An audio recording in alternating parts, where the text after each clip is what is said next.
ভাই, টাকা পয়সা রাইখা জমায়া কোনো লাভ নাই।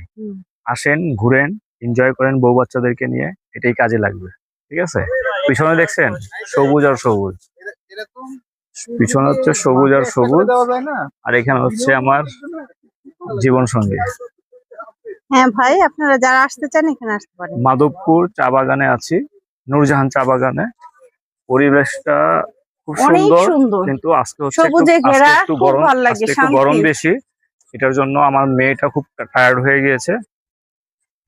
আর সব মিলিয়ে বলবো অসাধারণ। আমরা একটা টিলার উপরে উঠেছিলাম, পাহাড়ের উপরে, অনেক সুন্দর। অনেক কিন্তু সুন্দর, একটু উপরে অসাধারণ। উপরে গরম শুধু বেশি। সবুজ আর সবুজ, এত মানে মানে ফিলিংসটা সেই হয়ে যায় যে বলার মতো না। উফ, খালি আমার ফাইন। মেয়েটার মুড অনেক খারাপ, গরম লাগতেছে কিন্তু তারপরে গরমে ও টায়ার্ড হয়ে গেছে। তৃপ্তি পাচ্ছি। কি সবাইকে আপনারা আসতে যারা বলো, যারা আসতে চান আসতে পারেন। আর আমাদের ভিডিওগুলো লাইক কমেন্ট শেয়ার করবেন, অবশ্যই ফলো করে রাখবেন। ধন্যবাদ, আসসালামু আলাইকুম।